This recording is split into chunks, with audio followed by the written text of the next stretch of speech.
आदिवासी समाज के युवा एवं जैस मध्य प्रदेश राज्य प्रभारी मुकेश रावत ने कहा कि जिला कलेक्टर का दायित्व होता है कि जिले के समस्त समाज की जनता की समस्याओं को बिना वर्ग भेद जात पात से ऊपर उठकर सुनवाई करना और उनका कर्तव्य है। परंतु कलेक्टर सुरभि गुप्ता द्वारा हमेशा आदिवासी समाज जन के साथ भेदभाव का रवैया अपनाया जाता है,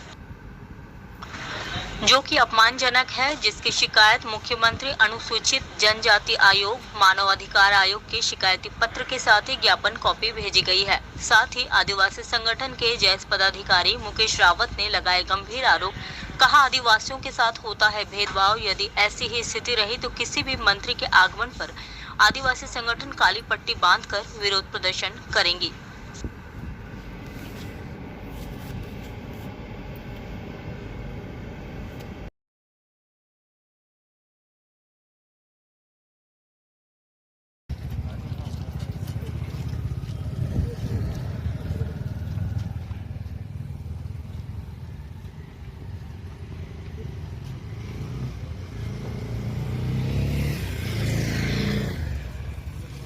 नेमावर विगत दिनों में नेमावर हत्याकांड जो हुआ है उस संबंध में बलात्कारियों को और हत्यारों को फांसी की सजा की मांग कर माननीय प्रधानमंत्री महोदय, मुख्यमंत्री महोदय, राज्यपाल महोदय और मानव अधिकार को ज्ञापन कलेक्टर महोदया के माध्यम से देने के लिए हम लोग आए थे। लेकिन कलेक्टर महोदया द्वारा ज्ञापन लेने से मना कर रहे हैं। हर बार आदिवासी समाज के ज्ञापनों को नज़रअंदाज कर दिया जाता है। एसडीएम महोदय आए थे, लेकिन हमारा कलेक्टर महोदया को ज्ञापन देना था और विस्तार से चर्चा करना था, लेकिन कलेक्टर महोदया हमारे बातों को संज्ञान में ना लेते हुए आदिवासी समाज को पक्षपात की दृष्टि से देखते हैं और हमारे ज्ञापनों को नज़रअंदाज करने का जो काम कर रहे हैं अशोभनीय है और निंदनीय है। आदिवासी समाज कलेक्टर महोदया का घर विरोध करता है और आगामी इसी प्रकार का रवैया रहता है तो कलेक्टर महोदया के विरुद्ध ही हम उग्र आंदोलन छेड़ेंगे और हम ये मांग करते हैं कि इनका इस प्रकार आदिवासी क्षेत्र में रवैया कहीं न कहीं आदिवासी समाज को समान दृष्टि से नहीं देखने का जो काम कर रहे हैं, इस आधार पे हम ये भी मांग करते हैं कि कलेक्टर महोदया को यहाँ से तत्काल ट्रांसफर किया जाए या बर्खास्त किया जाए। हम लोग यहाँ पर सब लोग इकट्ठा होकर आए थे कलेक्टर महोदय को ज्ञापन देने के लिए।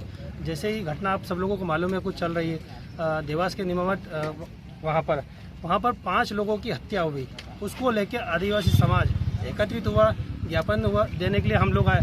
लेकिन बड़ी दुख की बात आज हमें इतना बड़ा बेकार लग रहा है हमारे समाज को, यहाँ के कलेक्टर महोदय, एसडीएम महोदय ज्ञापन लेने के लिए मना बोल रहे हैं। हमने बस चर्चा करी थी, हम कलेक्टर मैडम से मिलना चाह रहे थे, इतनी बात थी। एसडीएम महोदय हमें बोलते हैं कि वो मीटिंग में बैठे, मीटिंग 5 से 7 मिनट बाद खत्म हो गई थी और बाहर निकल गए थे। लेकिन आज यहाँ के कलेक्टर महोदय ने ये दिखा दिया कि आदिवासी समाज को नीचा दिखाया और ना कि हम इस अलीराजपुर जिले के लिए लड़ रहे थे। इस मध्य प्रदेश में इतनी बड़ी घटना घटी हमारे समाज के महिलाओं के साथ में, उनके लिए लड़ रहे हैं। तो ऐसे कलेक्टर महोदय का और यहाँ के प्रशासन शासन का हम विरोध करते हैं, क्योंकि ये ना कि हमारा खुद का हमें अपमान किया, पूरे आदिवासी समाज को इन लोगों ने अपमान किया है। जब भी यहाँ पर कोई प्रभारी या मंत्री आता है, बिल्कुल हम लोग उनको काले झंडे दिखाएंगे ऐसी स्थिति में, क्योंकि ऐसे कलेक्टर महोदय हमारे समाज की बात नहीं मानते हैं, ऐसी घटना को नज़रअंदाज करते हैं और हमारी बातों को ना सुना जाता तो हम बिल्कुल यहाँ के कलेक्टर महोदय का घोर निंदा करते हैं। और आने वाले आगामी में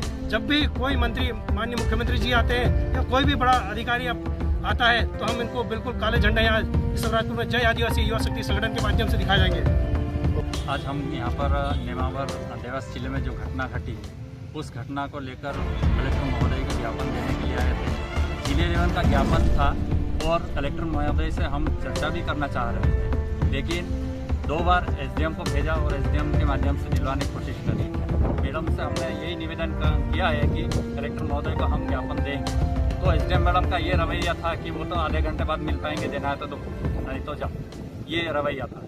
तो हम लोग आज आदिवासी समाज का घोर अपमान किया है और कलेक्टर मैडम का हम विरोध करते हैं और आगामी कोई एक ज्ञापन के माध्यम से यहाँ से हटाने की कोशिश करें।